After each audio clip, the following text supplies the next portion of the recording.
Frédéric Chéreau, bonjour.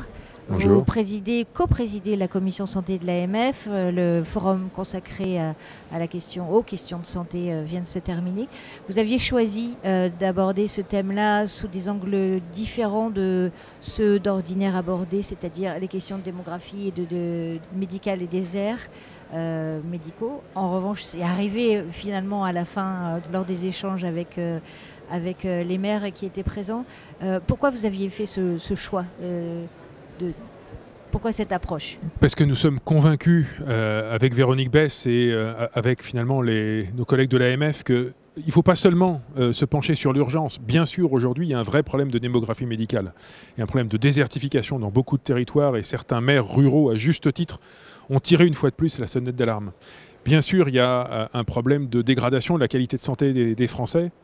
Le bien sûr n'est pas forcément heureux, mais après cette pandémie, il y a beaucoup de choses à reconstruire. Mais il ne faut pas travailler uniquement sur cette notion d'urgence et en se disant on remet des moyens sans réfléchir au système dans son ensemble. Ce que nous voulons, c'est justement que les maires soient en capacité de proposer un système de santé plus cohérent, peut-être plus intelligent, fondé sur l'idée de garder les gens en bonne santé avant de les soigner quand ils tombent malades. Et la responsabilité populationnelle, c'est tout à fait ça. Sur des maladies chroniques qui sont appelées à devenir parmi les maladies les plus fréquentes et les plus chères pour le système de santé, comme le diabète ou l'insuffisance cardiaque, comment on fait pour repérer les gens en amont, les accompagner dans leur vie quotidienne, dans leur alimentation, dans leur pratique de l'activité physique, etc., pour pas que les gens tombent malades. Même chose sur la santé mentale. Comment on fait pour garder les gens en bonne santé mentale avant que ça se dégrade fortement. Et surtout ça, c'est des sujets qui concernent directement les maires parce que c'est le cadre de vie, c'est l'alimentation, c'est l'accès au sport, etc. Donc des sujets qui sont notre quotidien. C'est presque de revendiquer, de participer ou de faire émerger cette révolution qui amènerait à inverser la façon de concevoir la santé et le soin, en fait. C'est ça. C'est ça, c'est l'idée de mettre la personne au centre et d'ailleurs de faire aussi de la personne un acteur de sa santé.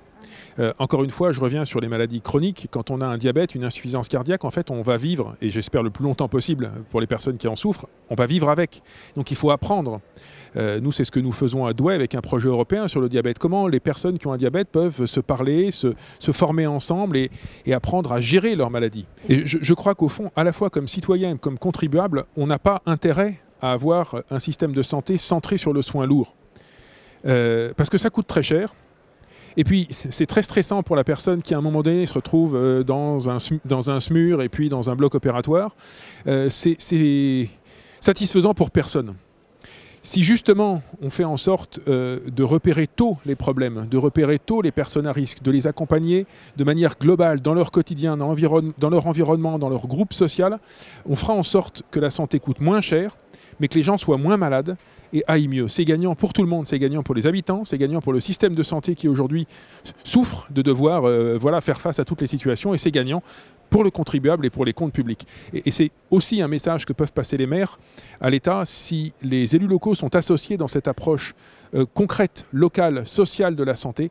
Au final, à moyen et long terme, ça coûtera moins cher pour l'État. Et si on a cette coproduction entre un État qui est sur sa compétence régalienne, qui assure l'égalité de l'accès aux soins, et des élus locaux qui sont vraiment reconnus dans le dernier kilomètre, dans la proximité, alors je pense qu'on trouvera des solutions pour un système qui rend les gens en meilleure santé pour un coût maîtrisé pour la collectivité. Et est-ce que c'est ce que vous allez défendre dans le livre blanc sur lequel vous travaillez d'ores et déjà, c'est ça, en vue de la présidentielle ?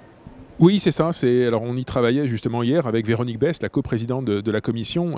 Les idées fondamentales de ce livre blanc, je viens de vous les livrer, et puis nous allons faire un certain nombre de propositions concrètes parce que depuis des mois, nous rencontrons beaucoup d'acteurs et d'ailleurs beaucoup d'acteurs de terrain aussi. Il y a des maires, des élus qui nous remontent énormément d'initiatives. Donc ce livre blanc, on espère pouvoir le diffuser au début de l'année 2022 et que, ma foi, l'ensemble des candidats à la présidentielle puissent s'en emparer. Merci. Merci.